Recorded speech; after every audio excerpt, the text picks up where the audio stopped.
ಬೆಲೆ ಏರಿಕೆಯಿಂದ ಬಸವಳಿದಿದ್ದಂಥ ಜನರಿಗೆ ಈಗ ಟೋಲ್ ಬರೆ ಬಿದ್ದಿದೆ. ಇಂದಿನಿಂದ ನೈಸ್ ಟೋಲ್ ದರ ಹೆಚ್ಚಳವಾಗಲಿದೆ. ಬೆಂಗಳೂರಿಗೆ ಒಟ್ಟು 7 ಕಡೆ ಸಂಪರ್ಕ ಕಲ್ಪಿಸುವಂಥ ನೈಸ್ ರಸ್ತೆಯಲ್ಲಿ 13% ದರ ಹೆಚ್ಚಳವಾಗಿದೆ. ಕಳೆದ ವರ್ಷವಷ್ಟೇ 17% ದರ ಹೆಚ್ಚಳ ಮಾಡಲಾಗಿತ್ತು.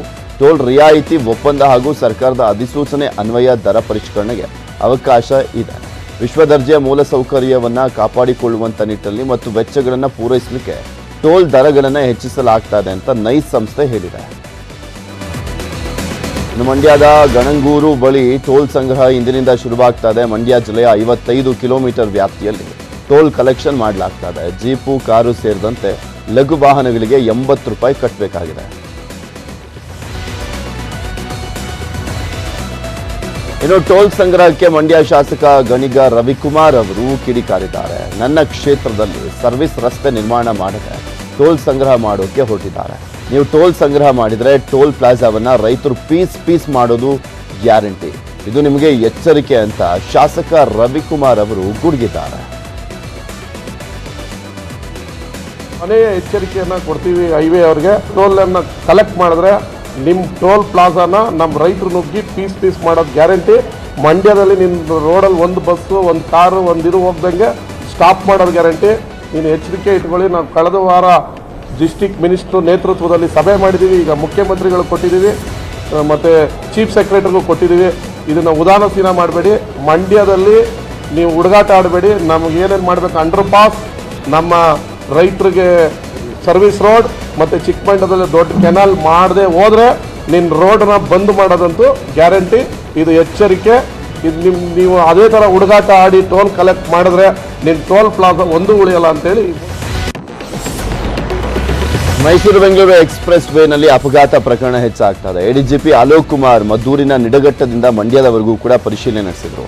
ಅತಿಯಾದಂಥ ವೇಗನೆ ಅಪಘಾತಗಳಿಗೆ ಕಾರಣ. ಅತಿ ವೇಗವಾಗಿ ಹೋದರೆ ದಂಡ ಹಾಕುವಂತ ಜೊತೆಗೆ ಲೈಸೆನ್ಸ್ ರದ್ದು ಮಾಡ್ತೇವೆ ಅಂತ ಅಲೋಕ್ ಕುಮಾರ್ ಎಚ್ಚರಿಕೆಯನ್ನು ಕೊಟ್ಟಿದ್ದಾರೆ. ಅಪಘಾತ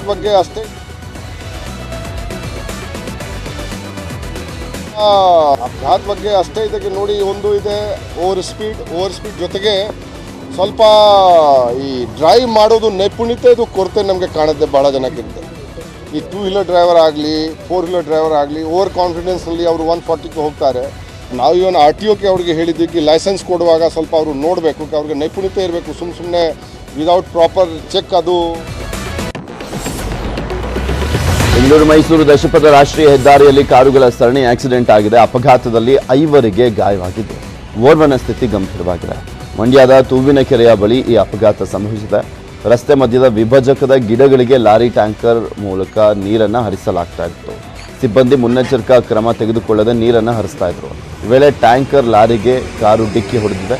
ಬಳಿಕ ಹಿಂಬದಿಯಿಂದ ಇನ್ನೆರಡು ಕಾರು ಡಿಕ್ಕಿ ಹೊಡೆದಿರುವಂಥದ್ದು. 3 ಕಾರ್ನಲ್ಲಿ ಇದ್ದಂಥ 5 ಸಣ್ಣ ಪುಟ್ಟ ಗಾಯ ಆಗಿದೆ. ಓರ್ವನಿಗೆ ಗಂಭೀರವಾದಂಥ ಗಾಯವಾಗಿದೆ. ಗಾಯಾಳುಗಳನ್ನು ಮಂಡ್ಯ ಮಿಮ್ಸ್ ಆಸ್ಪತ್ರೆಗೆ ರವಾನಿಸಲಾಗಿದೆ. ಅನ್ನಭಾಗ್ಯ ಯೋಜನೆಯಡಿ ಹೆಚ್ಚುವರಿ 5 ಕೆಜಿ ಅಕ್ಕಿಗೆ ಬದಲಾಗಿ ಪಡಿತರದಾರರ ಖಾತೆಗೆ ಇಂದಿನಿಂದಲೇ ಹಣ ವರ್ಗಾವಣೆ ಶುರು ಆಗಲಿದೆ. ಒಟ್ಟು 1.28 ಕೋಟಿ BPL ಹಾಗೂ ಅಂತ್ಯೋದಯ ಕುಟುಂಬಗಳ 4.42 ಕೋಟಿ ಫಲಾನುಭವಿಗಳಿಗೆ ತಿಂಗಳಿಗೆ ತಲಾ 170 ರೂಪಾಯಿಗಳಂತೆ ಅವರ ಖಾತೆಗೆ ಹಣ ವರ್ಗಾವಣೆ ಆಗಲಿದೆ. ಅಕೌಂಟ್ಗೆ ಹಣ ಹಾಕಲಿಕ್ಕೆ ವ್ಯವಸ್ಥೆಯನ್ನು ಮಾಡಲಾಗಿದೆ. ಬ್ಯಾಂಕ್ ಖಾತೆಗೆ ಆಧಾರ್ ಲಿಂಕ್ ಕಡ್ಡಾಯ ಮಾಡಿರಬೇಕು. ಇಂದಿನಿಂದ ಹಣ ಹಾಕ್ತೇವೆ ಅಂತ ಆಹಾರ ಸಚಿವರಾಗಿರುವಂಥ KH ಮುನಿಯಪ್ಪ ಅವರು ಹೇಳಿದ್ದಾರೆ.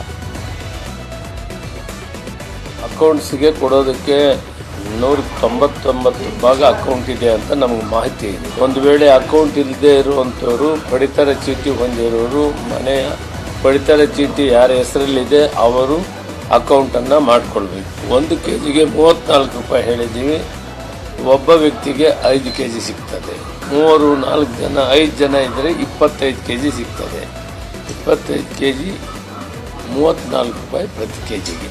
ಈ ಪ್ರಕಾರ ಸರ್ಕಾರದ ಮಹತ್ವಾಕಾಂಕ್ಷಿ ಗೃಹ ಜ್ಯೋತಿ ಯೋಜನೆ ಇಂದಿನಿಂದ ಜಾರಿಗೆ ಬರ್ತಾ ಇದೆ.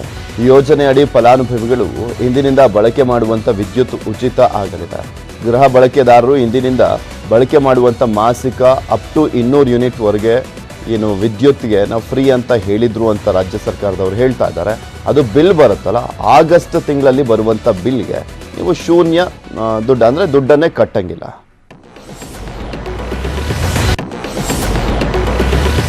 ಕಾಂಗ್ರೆಸ್ ಸರ್ಕಾರದ ವಿರುದ್ಧ ಮಾಜಿ ಸಿಎಂ ಯಡಿಯೂರಪ್ಪ ವಾಗ್ದಾಳಿಯನ್ನು ಮಾಡಿದ್ದಾರೆ. ಕಾಂಗ್ರೆಸ್ ಪಕ್ಷ ಮನೆ ಮನೆಗೆ ಹೋಗಿ ಗ್ಯಾರಂಟಿ ಕಾರ್ಡ್ಗಳನ್ನು ಕೊಟ್ಟಿತ್ತು. ಗ್ಯಾರಂಟಿ ಯೋಜನೆಗಳನ್ನು ಸರ್ಕಾರ ಕೂಡಲೇ ಕಾರ್ಯರೂಪಕ್ಕೆ ತರಬೇಕು. 10 ಕೆಜಿ ಅಕ್ಕಿಯನ್ನು ಅವರು ಕೊಡಲೇಬೇಕು. ಅದಕ್ಕಾಗಿ ಜುಲೈ 4ರಂದು ಗಾಂಧಿ ಪ್ರತಿಮೆ ಎದುರು ಧರಣಿಯನ್ನು ಮಾಡ್ತೇವೆ ಅಂತ ಹೇಳಿದರು. ಸೌಧದ ಮುಂದೆ ಗಾಂಧಿ ಸ್ಟ್ಯಾಚ್ಯೂ ಹತ್ರ ನಮ್ಮೆಲ್ಲ ಕಾರ್ಯಕರ್ತರು ನೂರಾರು ಸಂಖ್ಯೆಯಲ್ಲಿ ಬೆಳಗ್ಗೆಯಿಂದ ಸಾಯಂಕಾಲದವರೆಗೆ ಒಂದು ದಿನ ಧರಣಿ ಸತ್ಯಾಗ್ರಹ ಮಾಡಬೇಕು ಅಂತ ತೀರ್ಮಾನ ಮಾಡಿದ್ದೇವೆ. ಅವರು ಭರವಸೆಯನ್ನು ಕೊಟ್ಟಂತೆ 10 ಕೆಜಿ ಅಕ್ಕಿಯನ್ನು ಕೊಡಲೇಬೇಕು. ಈ ರೀತಿ ಕೆಲವು ಪ್ರಮುಖ ವಿಷಯಗಳನ್ನು ಚರ್ಚೆ ಮಾಡಿ ತೀರ್ಮಾನ ಮಾಡಿ 4ನೇ ತಾರೀಕು ಸದನದ ಒಳಗಡೆ ಹೊರಗಡೆ ನಾನು ಮತ್ತೆಲ್ಲ ನೂರಾರು ಜನ ಕಾರ್ಯಕರ್ತರ ಜೊತೆಗೆ ಧರಣ ಕುಂತ್ಕೊಳ್ಬೇಕು ಅಂತ. ಅಕ್ಕಿ ರಾಜಕೀಯದ ಬಗ್ಗೆ ಮಾತನಾಡುವಾಗ ಬಿಜೆಪಿ ಪ್ರಧಾನ ಕಾರ್ಯದರ್ಶಿ ಸಿಟಿ ರವಿ ವಿವಾದಾತ್ಮಕ ಪದಬಳಕೆಯನ್ನು ಮಾಡಿದ್ದಾರೆ. ಸಿದ್ದರಾಮಯ್ಯ ಏನ್ ಚಪ್ರಾಸಿ ಅಲ್ವಾ, ಅವರು ಅತ್ಯಂತ ಅನುಭವ ಇರುವಂತ ಸಿಎಂ ತಾನೇ ಅಂತ ಸಿದ್ದರಾಮಯ್ಯ ವಿರುದ್ಧ ವಾಗ್ದಾಳಿ ನಡೆಸಿದ್ರು. ಎಲ್ಲಾ ದರವನ್ನ ಇಳಿಸುವಂತ ತಾಕತ್ತು ಅವರಿಗೆ ಇದೆ ಅಲ್ವಾ, ಅಗತ್ಯ ದಿನಬಳಕೆ ವಸ್ತುಗಳ ಬೆಲೆ ಏರಿಕೆಗೆ ಕಡಿವಾಣ ಹಾಕಲಿ ಅಂತ ಸವಾಲನ್ನ ಹಾಕಿದ್ರು. ನಾನೇನು ಇಲ್ಲ, ನಾನು ಚಪ್ರಾಸಿ ಥರ ಕೂತಿದ್ದೀನಿ ಅಂತ ಅಂದ್ಕೊಳ್ತಾರೆ ಅವರಲ್ಲ. ಅವ್ರು ಆ ಥರ ಚಪ್ರಾಸಿ ಅಲ್ಲ. He is capable chief minister, experienced chief minister, most strong chief minister. ಮನಸ್ಸು ಮಾಡಿದ್ರೆ ಏನು ಬೇಕಾದ್ರೂ ಮಾಡ್ತಾರೆ. ನಾಳೆ ಬೆಳಿಗ್ಗೆ ಮನೆ ಬಾಗಿಲಿಗೆ 5 ರೂಪಾಯಿ ಟೊಮೊಟೊವನ್ನು ಸಪ್ಲೈ ಮಾಡ್ತಾರೆ. ಅಷ್ಟು ತಾಕತ್ತಿದೆ ಅವರಿಗೆ, ಅಷ್ಟು ತಾಕತ್ತಿದೆ ರೀ. ಎಲ್ಲ ದರನ ಇಳಿಸೋ ತಾಕತ್ತು ಅವರಿಗಿದೆ, ಇಳಿಸ್ತಾರೆ. ಮತ್ತು ಅವ್ರು ಮಾದರಿಯಾಗಿ ತೋರಿಸ್ತಾರೆ ಕರ್ನಾಟಕದಲ್ಲಿ. ನೋಡ್ರಿ, ಇನ್ನು ಶಿವಮೊಗ್ಗದಲ್ಲಿ ಮಾತನಾಡಿರುವಂಥ ಅರಗ ಜ್ಞಾನೇಂದ್ರ 10 ಕೆಜಿ ಅಕ್ಕಿ ಕೊಡ್ತೇವೆ ಎಂದವರು ಈಗ 5 ಕೆಜಿಗಷ್ಟೇ ಹಣ ಕೊಡಲಿಕ್ಕೆ ಹೊರಟಿದ್ದಾರೆ.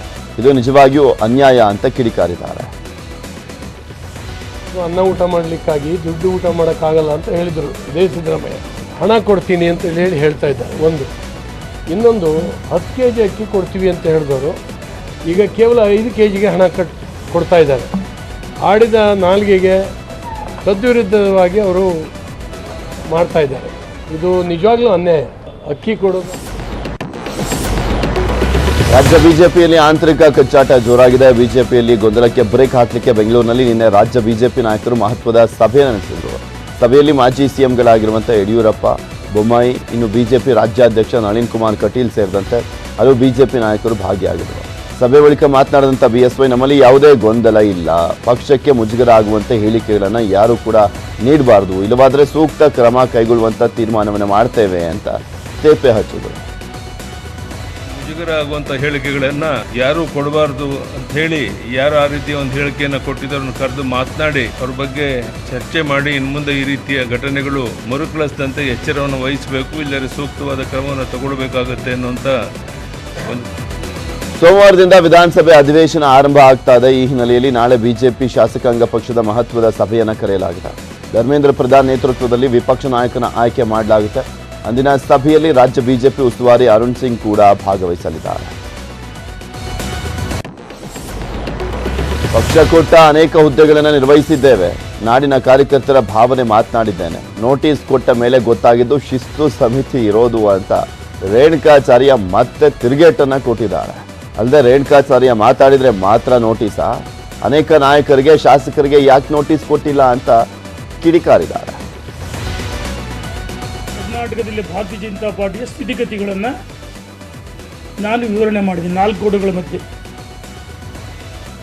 ಮತ್ತು ಪಕ್ಷದ ಕಚೇರಿಗೆ ಹೋಗಿ ರಾಜ್ಯದ ಅಧ್ಯಕ್ಷರು ಅನೇಕ ಮುಖಂಡರುಗಳು ಭೇಟಿ ಮಾಡಿ ವಾಸ್ತವಾಂಶ ನನ್ನ ಮನವರಿಕೆ ಮಾಡಿಕೊಟ್ಟಿದ್ದೀನಿ. ಇನ್ನು ಕಟೀಲ್ ಮಾತನಾಡಿದ್ದು ಪಕ್ಷ ವಿರೋಧಿ ಚಟುವಟಿಕೆ ಮಾಡಿದವರ ವಿರುದ್ಧ ಶಿಸ್ತು ಕ್ರಮ ಕೈಗೊಳ್ಳುವಂತ ತೀರ್ಮಾನ ಆಗಿದೆ ಅಂತ ಹೇಳಿದರು.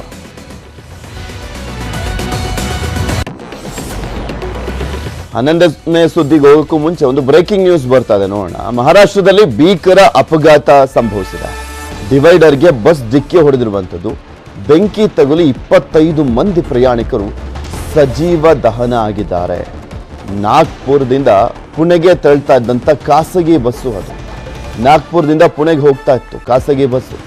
ಅದರಲ್ಲಿದ್ದಂಥವರು ಸಂಪೂರ್ಣವಾಗಿ ಅಲ್ಲಿ ದಹನ ಆಗಿರುವಂಥದ್ದು. ಬಸ್ನಲ್ಲಿ ಸುಮಾರು 30ಕ್ಕೂ ಹೆಚ್ಚು ಪ್ರಯಾಣಿಕರಿದ್ರು. ಬೆಂಕಿ ನಂದಿಸುವಲ್ಲಿ ಅಗ್ನಿಶಾಮಕ ದಳ ಹರಸಾಹಸ ಪಡ್ತಾರೆ. ಅಪಘಾತದ ನಂತರ ಬಸ್ಸಿನಲ್ಲಿ ಕಾಣಿಸಿಕೊಂಡಂಥ ಬೆಂಕಿ ಅದು. ಸಮೃದ್ಧಿ ಮಹಾಮಾರ್ಗ ಎಕ್ಸ್ಪ್ರೆಸ್ ವೇನಲ್ಲಿ ಈ ಘಟನೆ ಸಂಭವಿಸಿದೆ. ಭೀಕರ ಅಪಘಾತ ಸಂಭವಿಸಿದೆ. ಬಸ್ಗೆ ಬೆಂಕಿ ತಗುಲಿ 25 ಜನ ಪ್ರಯಾಣಿಕರು ಸಜೀವ ದಹನ ಆಗಿರುವಂಥದ್ದು. ಆ ಬಸ್ನ ದೃಶ್ಯಾವಳಿ ತೋರಿಸ್ತಾ ಇದೀವಿ ನಿಮಗೆ, ಗಮನಿಸ್ಬೋದು. ಆ ಬಸ್ಸನ್ನು ನೋಡ್ತಿದ್ರೇ ಗೊತ್ತಾಗುತ್ತೆ ಎಷ್ಟು ಭೀಕರ ಅಪಘಾತ ಸಂಭವಿಸಿ ಬೆಂಕಿ ಹತ್ಕೊಂಡಿದೆ ಅನ್ನುವಂಥದ್ದನ್ನು. ಮೋಸ್ಟ್ ಪ್ರಾಬಬ್ಲಿ ನೈಟ್ ಬೇರೆ ಆಗಿದ್ದಂಥ ಹಿನ್ನೆಲೆಯಲ್ಲಿ ಆಕ್ಸಿಡೆಂಟ್ ಆದಂಥ ಟೈಮ್ನಲ್ಲಿ ಕೆಲವರಿಗೆ ಗೊತ್ತೇ ಆಗಿರೋದಿಲ್ಲ. ಅದರಲ್ಲಿದ್ದಂಥವರು ಆ ಟೈಮಿಗೆ ಬೆಂಕಿ ಕಾಣಿಸ್ಕೊಂಡಂಥ ಹಿನ್ನೆಲೆಯಲ್ಲಿ ಕೆಲವರಿಗೆ ಎಸ್ಕೇಪ್ ಕೂಡ ಆಗ್ಲಿಕ್ಕೆ ಆಗಿಲ್ಲ.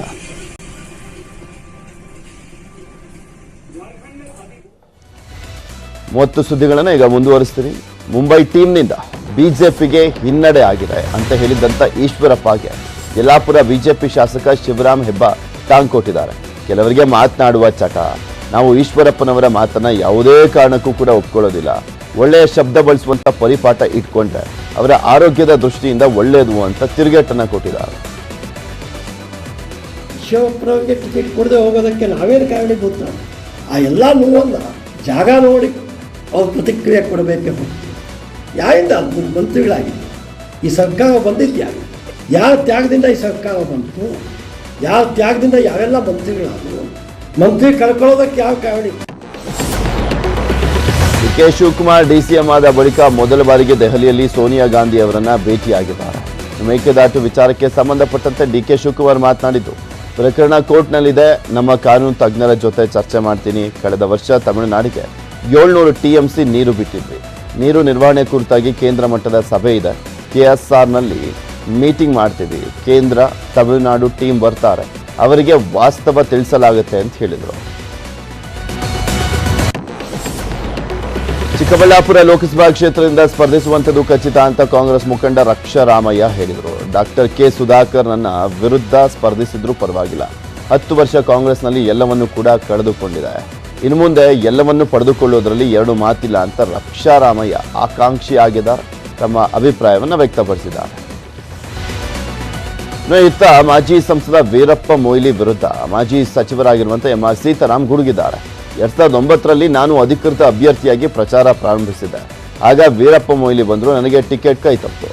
2014ರಲ್ಲಿ ಮತ್ತೆ ಮೊಯ್ಲಿ ಬಂದರು, ಸೋತರು, ಮತ್ತೆ ಬಂದು ನಿಲ್ತಾ ಇದ್ದಾರೆ. ಎಲ್ಲಿಯಾದರೂ ಹೋಗ್ಲಿ, ಸಾಯೋ ತನಕ ಅವನೇ ಆಗಲಿ ಅಂತ ಬಿಟ್ಟಿದ್ವಿ ಅಂತ ಮೊಯ್ಲಿ ವಿರುದ್ಧ MR ಸೀತಾರಾಮ್ ಗುಡುಗಿದ್ದಾರೆ. ನಾನು 2 ಸಲ ನನಗೆ ಟಿಕೆಟ್ ಕೊಟ್ಟಿರೋದನ್ನ ಬೇಡಪ್ಪ, ದೊಡ್ಡ ಮನುಷ್ಯನ ಇಲ್ಲಿ ಅಂತ ಕೊಟ್ಟಿದ್ದೆ. ಆಮೇಲೆ ಅವ್ರು ಹೇಳಿದ್ರು ಇಲ್ಲ ನೆಕ್ಸ್ಟ್ ಸೀತಾರಾಮ್ ಅವ್ರಿಗೆ ಕೊಡ್ತೀವಿ ಅಂತ. ಯಾವಾಗ ಅವ್ರು ತಿರ್ಗಾ ಅವರೇ ನಿಂತರು, ಅವಾಗ ಬಿಟ್ಬಿಟ್ಟೆ, ಹೋಗಿ ಬಿಡಪ್ಪ ಅವ್ನು ಸಾಯೋರ್ಗೆ ಇದ್ಕೊಳ್ಳಿ ಬಿಡಪ್ಪ ಅಂತ.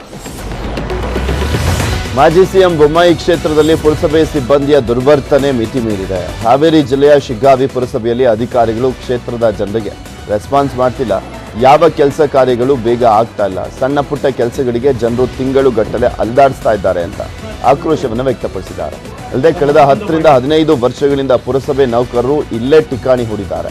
ಪುರಸಭೆ ಸಿಬ್ಬಂದಿಯನ್ನ ಬೇರೆಡೆಗೆ ವರ್ಗಾಯಿಸುವಂತೆ ಜಿಲ್ಲಾಧಿಕಾರಿ ರಘುನಂದನ್ ಮೂರ್ತಿಗೆ ಖುದ್ದು ಶಿಗ್ಗಾವಿ ಪಟ್ಟಣದ ಪುರಸಭೆ ಸದಸ್ಯರು ದೂರನ್ನ ಕೊಟ್ಟಿದ್ದಾರೆ. ಬಸವರಾಜ ಹೊರಟ್ಟಿ ಅವರ ಸ್ಪೀಕರ್ ಸ್ಥಾನದ ಮೇಲೆ ತೂಗತಿ ತೂಗ್ತಾ ಇದೆ. ಸ್ಪೀಕರ್ ಸ್ಥಾನದ ಭರವಸೆ ಹಿನ್ನೆಲೆಯಲ್ಲಿ ಬಿಜೆಪಿ ಸೇರಿದಂಥ ಹೊರಟ್ಟಿ ಗೆದ್ದ ಮೇಲೆ ಹೊರಟ್ಟಿ ಅವರನ್ನ ಪರಿಷತ್ ಸ್ಪೀಕರ್ ಮಾಡಿದಂಥ ಬಿಜೆಪಿ ಕಾಂಗ್ರೆಸ್ ಸರ್ಕಾರ ಬರ್ತಾ ಇದ್ದಂತೆಯೇ ಲೆಕ್ಕಾಚಾರ ಉಲ್ಟಾ ಪಲ್ಟಾ ಆಗಿದೆ. ಸ್ಪೀಕರ್ ಆದ ಕೆಲವೇ ದಿನಗಳಲ್ಲಿ ಆ ಸ್ಥಾನದಿಂದ ಕೆಳಗಿಳಿಯುವಂಥ ಭೀತಿ ಎದುರಾಗ್ತಾ ಇದೆ ಅವರಿಗೆ.